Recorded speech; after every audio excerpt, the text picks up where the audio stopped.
Bem-vindos e bem-vindas aqui a mais um Conexões Ribeirão Preto, aquele nosso encontro toda semana aqui na TV Tati, né? Sempre com uma entrevista sensacional. E hoje nós temos a grata satisfação de estarmos recebendo aqui o professor Rafael Cardoso, né? Olá, Rafael, tudo bem, meu querido? Obrigado por ter vindo aí. Muito obrigado, professor Lages. Eu não sei se eu te chamo de professor Lages, porque a amizade é complicado, né? Mas eu agradeço o convite. Eu estou ensaiando há um tempo, já está aqui. Nós já estamos na sua perspectiva aqui já há algum tempo, né? Sim, e hoje deu certo, Hoje né? deu certo. Que ótimo, muito bom, né? E óbvio que a nossa entrevista aqui hoje com você vai falar sobre o nosso campo aí de atuação, não apenas profissional, né, mas uma atuação mesmo social, cultural, que é o campo aí da formação na área de história, né? Você que é professor universitário de história, atual coordenador dos cursos de graduação e pós-graduação da Barão de Mauá, né? Então, é um expert nessa questão aí para a gente estar conversando aqui, né? Ô, Rafael, e eu gostaria de começar justamente, né, a partir desse ponto específico, afinal de contas, os nossos cursos aí de formação, né, na área de história, como é que você está vendo isso hoje? Está bem na perspectiva aí das necessidades aí do mercado de trabalho, ou mesmo além do mercado de trabalho, ou seja, né, é alguma coisa que vem tocar corações e mentes aí da moçada, enfim, você que já está nessa área há algum tempo, né? Sim. E agora na coordenação desses cursos, né? Como é que você está vendo isso aí? Bom, quero primeiro agradecer a possibilidade de vir aqui, mais uma vez, né, dizer da minha alegria de poder compartilhar desse espaço. Eu estou à frente do curso de graduação do Centro Universitário de Barão de Mauá há pouco tempo, são 6 meses, mas trabalho no curso há muitos anos, então acompanho as reformulações do curso, né? Da pós-graduação há mais de um ano, então, obviamente, também acompanho há bastante tempo, mas como coordenador há um ano. E nessa pouca experiência como coordenador, mas gigante, né, como professor e parte das equipes de formulação dos projetos políticos do curso, né, a gente percebe 2 grandes movimentos. O que o mercado quer e o que o MEC quer. Não necessariamente são a mesma coisa, né? Sei. Desde 2015, o MEC disse que os cursos de história, assim como todas as licenciaturas, né, letras, pedagogia, biologia, né, precisam ter pelo menos 4 anos, né, não 3. Isso para o mercado é ruim. Né? O mercado quer que você esteja logo na sala de aula. Produção em série rápida. Sempre, né? E o MEC vai na contramão, porque ele está realmente exigindo qualidade, isso pelo menos nessa questão do tempo, né, horas de estágio, né? E ao mesmo tempo também tem outras coisas que o mercado exige, que a gente precisa estar atento, né? Tecnologia, livros novos, referências novas, aula invertida, um professor que faz A, B, C, D, estratégias para poder ensinar, né? Mas não só isso, o curso de História também não prepara só professores, né? O curso de História prepara sujeitos que vão, de alguma maneira, ir para arquivos, museus, centro de documentação e pesquisa, de repente podem até aqui, ó, participar de algum projeto que trabalhe com memória e história local, né?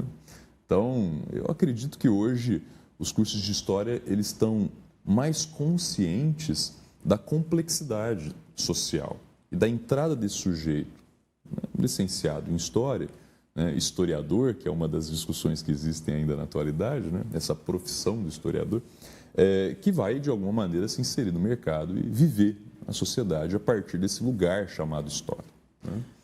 Rafael, mas uma coisa que sempre preocupa, né? O nosso aluno egresso dos cursos aí, principalmente de graduação, ele sai da faculdade realmente preparado para encarar uma sala de aula, e aí eu não diria nem em relação ao aprendizado que ele teve na questão específica da história, né, do conteúdo, vamos dizer assim, mas também no sentido dele estar preparado para encarar talvez uma realidade social, cultural, bem diferente da dele, né?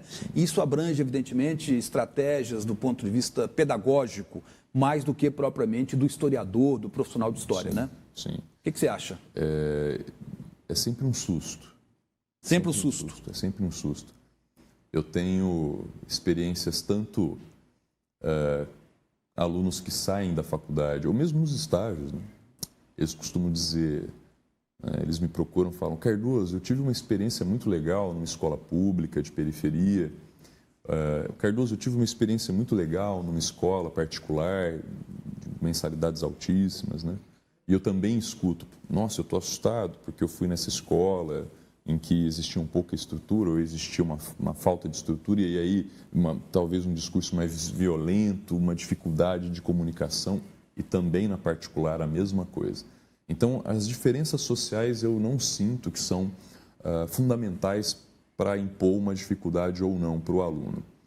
Sair da sua zona de conforto ou daquilo que ele tinha como realidade quando ele era aluno do colegial e agora retornando à escola como docente, eu sinto que o que mais me impacta é a dificuldade emocional, mais do que a questão social. Atualmente a gente sabe do que significa a questão do suicídio na adolescência. Isso vem nos assustando muito, e em todas as camadas sociais, por assim dizer. Nós não somos formados, pelo menos na licenciatura, para lidar com questões como essa. Complicado, hein? Complicadíssimo, polêmico, inclusive. Complicado. Né? É claro, nossos professores têm experiências variadas, né? Os egressos do curso. Né? Alguns vêm de escola pública e voltam, inclusive, às próprias escolas que estudaram. É sempre muito emocionante os relatos, né? Mas boa parte deles também diz: a escola que eu dou aula, que eu ministro aulas, que eu peguei minha sala, que eu vou começar a trabalhar, por alguma coisa, algum motivo, não é mais a escola que eu estudei. Parece que uma geração passou. E aí parece que eu não me comunico da mesma maneira como eu me comunicava enquanto aluno. Olha só. Então, eu acredito que a pedagogia nos ajude muito a refletir essas questões. Por isso que os atuais cursos de História têm muitas disciplinas pedagógicas. Porque não basta só ser um bom intelectual erudito, né? Conhecer o tempo, o passado, os fatos, os processos, mas é importante pensar essas estratégias de contato, de encontro com o aluno. Entender que todo professor, ao encontrar o aluno, gera uma aula diferente, uma riqueza diferente, uma maneira de pensar a relação com a cidade que vive, com o bairro, com o passado. Estudar o passado não é conhecer, não é ser um erudito, né? A história, pelo menos os cursos de história atualmente, pensam que estudar o passado é sempre o presente pensando o que importa no passado, para pensar o presente, para construir um futuro melhor. Muito bom. Rafael, numa outra perspectiva da formação dos cursos aí, né, da área de História, eu queria falar um pouco também com você a respeito da questão da carreira do professor, né? Sim. Ou seja, como é que está atualmente essa perspectiva dos egressos da graduação no sentido de seguir uma carreira de historiador, de pesquisador, de alguém que vai se dedicar, alguém que talvez vai fazer um concurso público para uma universidade, alguém que vai fazer depois um mestrado, um doutorado, né? Como é que você tem uma visão, tem acompanhado talvez o que acontece nessa área com alguns desses egressos também do curso de História? Claro, claro. Particularmente, né, eu toquei minha vida acadêmica nos programas de pós-graduação estricto sensu, né? Assim como você, a gente foi para a Unesp Franca fazer o mestrado. Né? Eu fico muito contente de perceber que hoje, aquele velho discurso, né, formar-se numa faculdade particular, isso seria impeditivo de continuar a vida acadêmica numa universidade pública, né? Isso é mentira. Hoje eu tenho, assim, a cada turma que se forma conosco lá no Centro Universitário Barão de Mauá, nós temos 2, 3, 4 alunos que vão para pós-graduação, fazem mestrado, alguns já são inclusive doutores, né? Nós temos no próprio corpo docente do curso egressos que fizeram o curso de História da Barão de Mauá, foram mestrado e retornaram agora. Que ótimo, né? Então, assim, essa possibilidade do mestrado e doutorado é bastante visível, né? Ela é bem contornada, né? Agora, não me parece que isso seja uma obrigação, né? A maioria dos alunos que entram no curso de História entram com um estereótipo, né? Serei professor, né? Isso não é uma obrigação, sim, mas acabam seguindo essa linha, né? Acabam se apaixonando pela docência, porque dar aula é uma coisa mágica, né? É claro, tem toda a sua característica profissional, tem o hábito, tem o costume, tem o dia a dia, né? Tem o diário de classe, a correção das provas. Tem as agruras também, né? Tem a dúvida, né? Mas poder falar para um público, né? E falar sobre algo que a gente gosta é sempre muito apaixonante, né? E os alunos, às vezes, se encantam, né? Viajam no tempo conosco. Geralmente tem um mosquito que nos pica e aquilo fica, né? Aquilo fica. Eu já trabalhei, nós estamos aqui, inclusive, né? Onde um dia já foi o antigo Estúdios Kaiser de cinema. Exato, né? Eu falo isso, as pessoas se assustam, né? Eu, como historiador, fui convidado a produzir uma série que era sobre a história de Ribeirão Preto, o Tempo do Café. E aí eu ajudei a construção de um roteiro, né? Uma equipe de professores de história foi convidada, né? Para que fosse produzida uma série a ser vendida para o Warner. Olha aí, que coisa maluca, né? O historiador pode fazer isso? Pode, né? Eu já trabalhei como editor de uma revista, né? Uma vez que era uma revista que tinha interesses acadêmicos, científicos, né? Mas que também são formas de se pensar esses caminhos outros, né? Que não a sala de aula, né? Poxa vida, já trabalhei com teatro, já trabalhei com música, uma vez usando a história para isso. Então, até onde vai o historiador? Até onde a criatividade dele alcançar, né? Mas, não, claro, isso não é uma ilusão. O mercado nos chama muito para a sala de aula. E, em segundo plano, um pouco mais de necessidade de estudo, o mestrado, o doutorado, a pesquisa científica, né? Algumas empresas nos convidam para fazer os museus, os espaços de documentação e memória, né? E outras tantas oportunidades, claro. Há uma perspectiva ampla, né, para o trabalho do historiador. Eu acho que as pessoas podiam ficar mais atentas a isso, né? Sim. Inclusive quem vai se dirigir a uma faculdade para fazer o curso de História, né? Perfeito. Rafael, vamos dar um tempinho, né? Um intervalinho rápido, de 1 minuto, é rapidinho mesmo. A gente volta daqui a pouco para a gente continuar essa conversa aí, tá? Não tem problema.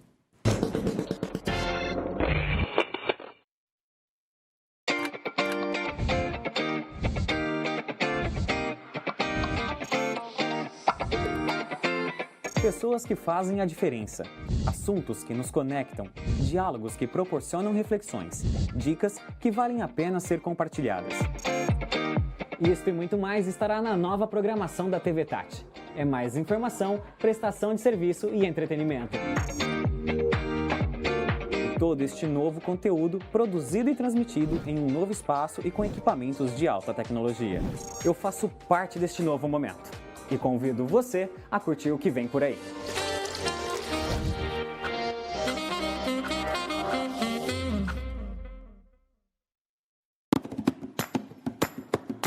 Um espaço para compartilhar boas ideias, com histórias inspiradoras, muita troca de informação e uma mentoria especial para as iniciativas de novos empreendedores.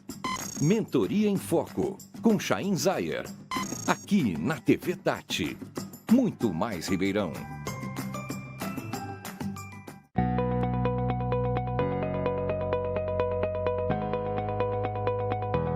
Para a nova programação, a TV Tati investiu em tecnologia de ponta e montou uma mega estrutura em estúdios de TV e de rádio. A melhor imagem, captadas pelo olhar único de quem sabe emocionar através das lentes mais precisas. Porém, mais que inovação, queremos proporcionar informação apurada, entretenimento de qualidade e um novo conceito em televisão. Eu faço parte desta nova fase da TV Tati e convido você a curtir o que vem por aí.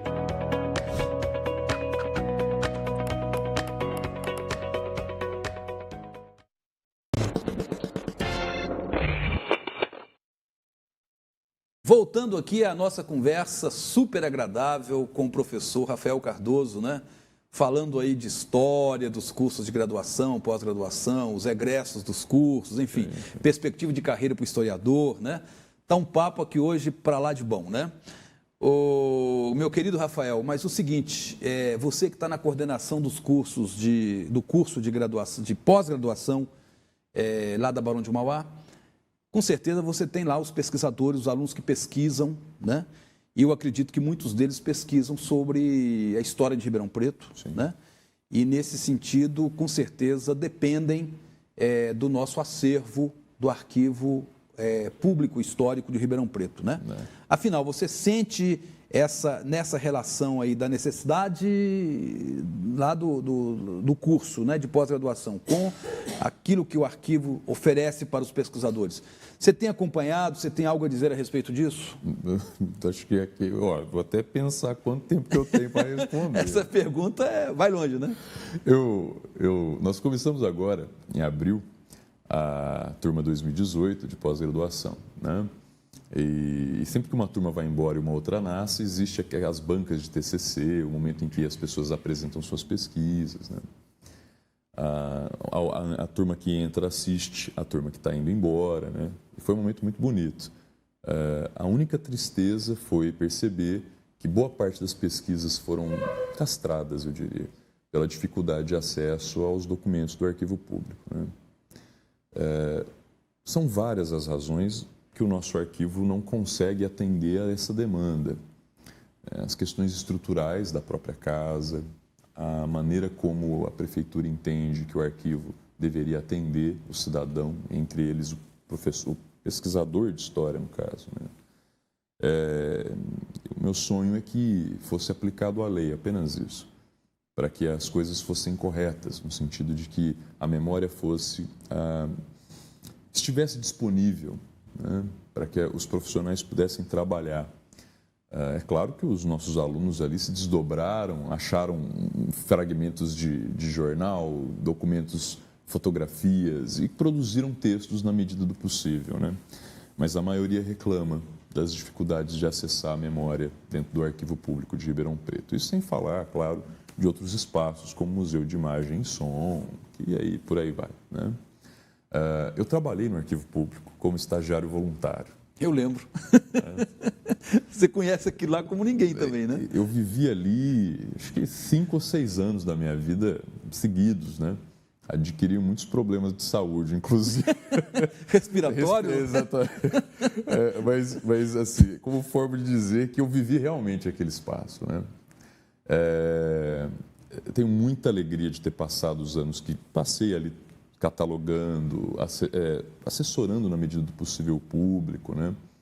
E ganhando, além daquilo que é a experiência profissional, ganhando muito amor e carinho por aquele espaço, né? Não o espaço, a casa, espaço no sentido de a função arquivo, o que é que ele serve, né? Os historiadores precisam do arquivo. Não só os historiadores, mas falando da história... A sociedade precisa. Sim, né? Claro. E eu fico muito digamos assim, ansioso em relação a essas questões que vivemos atualmente, para onde vai, como fica, como vão ficar os documentos, né? Se existe estrutura, se não existe, se nossa história vai morrer ou não ali, né? Mas, de qualquer maneira, eu fico muito satisfeito de perceber que a história de Ribeirão Preto, ela não para. Os historiadores estão sempre buscando formas e formas de driblar essas limitações para poder produzir novas pesquisas, né? E, claro, então, estão sendo produzidas nesse exato momento enquanto nós estamos conversando. Exatamente. Rafael, mas a questão aí ainda da pesquisa, né? Enfim, você tem pesquisa no arquivo ou em outras instituições, você tem a apresentação de um texto, de um TCC ou de uma dissertação, enfim, né? E muitas dessas pesquisas acabam sendo publicadas, né? E eu sei que você acompanha muito de perto também, né? Até porque você também é o titular da cadeira de História de Ribeirão, sim, lá no curso de História. Sim, quer dizer, então, verdade. Ninguém mais do que você está ali acompanhando muito de perto o que está sendo produzido. É minha responsabilidade. É a sua responsabilidade. E vejam, né? E posso até citar como exemplo, porque você elaborou um belo prefácio para o nosso livro Ribeirão Preto Revisitada, né? Sim, em algum momento dessa entrevista eu tinha que lembrar disso aqui. Sim, né? sim, eu lembraria. Se você lembra. E foi um belo prefácio, enfim, gostei muito. Eu acho que você acertou na mosca ali as suas considerações, né? Sobre a pesquisa, sobre a edição, enfim, para quem era voltada, né? A publicação, né? Enfim, então você está bem assim, acompanhando muito de perto, passo a passo ali, essa produção historiográfica também, né? Sobre a nossa cidade, nos mais diversos temas aí, né? Claro. Enfim, você acha que tem melhorado essa produção historiográfica em comparação com tempos atrás? Porque a gente tem os antigos historiadores também que têm que ser respeitados e têm que ser referenciados aqui, né? Sim. Afinal de contas, Rubens Cioni, nosso patrono, né? Muita gente foi beber ali nos livros do Rubens Cioni, Pedro Miranda, né? Pela sua dedicação. Aí, não sei se na época do seu estágio no arquivo, você foi contemporâneo dele lá no arquivo? Não cheguei. Foi depois, ele já tinha falecido, né? Faleceu enquanto estava ali no arquivo, inclusive, né? Depois de ter passado pelo museu, pelo arquivo da Diocese, pelo arquivo em São Paulo, enfim, né? Como é que você está considerando essa pesquisa mais voltada para a história de Ribeirão Preto e as publicações inerentes a esse tema? É uma pergunta muito importante. A história de Ribeirão Preto, ela começa a ser construída com um pouco mais de rigor e, ao mesmo tempo, de escrita, né? Escrita. Não só então falada, comentada, memória, né? Mas no sentido de uma produção a partir da década de 50, 1950. Só que é uma história, assim, né? Bastante, digamos, interesseira aos interesses ou religiosos, ou políticos, ou amorosos, emotivos em relação à cidade. Então, muitos jornalistas escreviam, muitos advogados, médicos, ou seja, pessoas que eram apaixonadas por Ribeirão, interessadas no passado, e produziam. São textos importantes, sem sombra de dúvida. Nós, historiadores, costumamos chamar esses sujeitos de memorialistas, uma vez que eles estão mais preocupados em trazer a memória do que em produzir uma crítica historiográfica, né? A década de 90 marca uma grande virada, final de 80, começo de 90, né? Nós temos aqui, acho que, de Ernesta Zamboni, o próprio mestrado que você produziu, né? Vem dentro dessa virada de, olha, é preciso método, rigor científico, trato das fontes, né? Que é o trabalho que hoje nós fazemos. E de 90 para cá são praticamente quase 30 anos, né? 3 décadas de artigos científicos, dissertações, teses, né? Textos acadêmicos, digamos assim. A primeira vez que foi ministrada a disciplina História de Ribeirão Preto, 2003, salvo me engano, eu era aluno. Eu cursei a primeira turma, né? Ah, sim. Era muito difícil, tinha-se pouquíssimo material, né?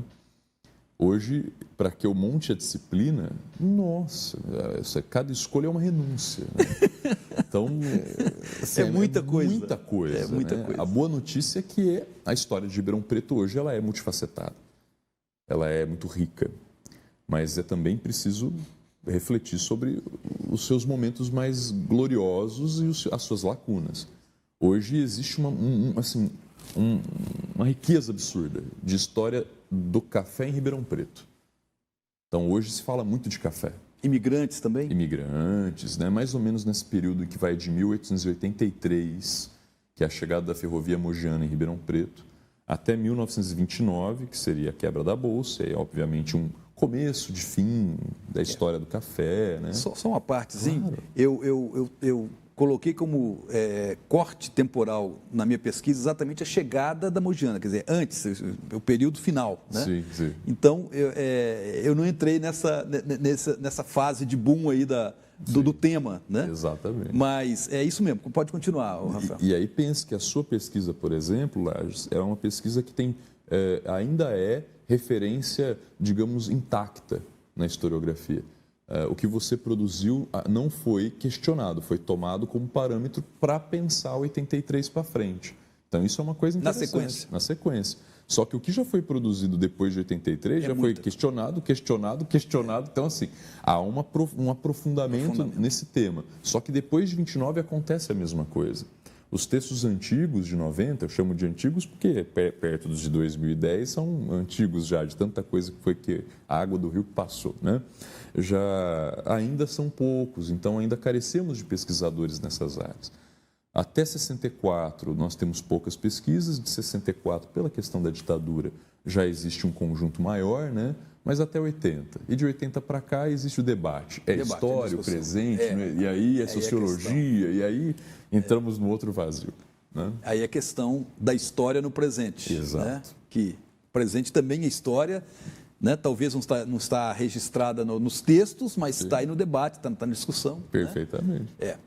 Sem dúvida, o Rafael. E a questão aí também de outras lacunas, né? Por exemplo, eu me deparo muito com pessoas que me procuram querendo referências, querendo informações sobre escravidão em Ribeirão Preto. Olha só. Ainda é relativamente pequena essa produção, né? Foi muito legal isso que você perguntou. Até, eu diria, 10, 15 anos atrás, existia um certo discurso sobre a escravidão em Ribeirão Preto, quase que fáustico, assim, um discurso meio totêmico, uma coisa assim. Existe um documento na Câmara Municipal que diz que Ribeirão Preto aboliu a escravidão anos antes da Lei Áurea de 88. Né? E então existe uma memória local que diz que Ribeirão Preto era abolicionista, era anti-escravista. Né? Mas várias províncias e municípios fizeram isso, não foi só Ribeirão Preto. Exatamente. Hoje eu tenho um aluno no curso de História, na verdade ele é professor já, se chama Lucas Galvanes, né? Que já fez um trabalho... O Lucas Galvanes. Opa, amigo nosso. Amigo nosso. O Lucas, ele tem... Lucas Dário Romero e Galvanes, né? Ele tem uma monografia de pós-graduação riquíssima, questionando exatamente o contrário, né? Ou produzindo uma crítica em relação a isso. Existe um trabalho também da Anissa, né? Que é sobre o próprio Rodrigo Pereira Barreto, que é um dos autores, né, responsáveis. Então, ela faz uma biografia sobre ele para mostrar que tipo de sujeito é esse que está por detrás de uma proposta de abolição. Então, assim, já existem trabalhos que a Barão de Mauá desenvolve para questionar isso. E, claro, a maioria deles vai na mesma direção. Que interessante. Tinha escravidão, a coisa que havia racismo, preconceito. Né? Eu mesmo produzi alguns textos para mostrar isso. Né? Então... Muito bom. Rafael, foi ótima a nossa conversa aqui, né? Eu acho que deveria... Aliás, vou chamar você de outras vezes para a gente continuar essa conversa, né? Porque isso ainda vai longe, né? Muita coisa interessante. Eu só tenho a agradecer muito, né? Você ter aceitado nosso convite. Obrigado. E ter vindo aqui hoje no Conexões, né? Falar de tudo isso aí que, tenho certeza, foi de grande valia, né? Os nossos telespectadores aqui da TV Tati, pessoal que nos acompanha aí nas redes sociais, sem dúvida se enriqueceram muito, né? Sim. Com essa conversa nossa aqui. Muito obrigado por ter vindo. Eu que agradeço. E nós encerramos aqui hoje mais um Conexões Ribeirão Preto, né? Chamando todos aí, convocando todo mundo para a próxima semana, um outro grande programa, uma outra grande entrevista. Até lá.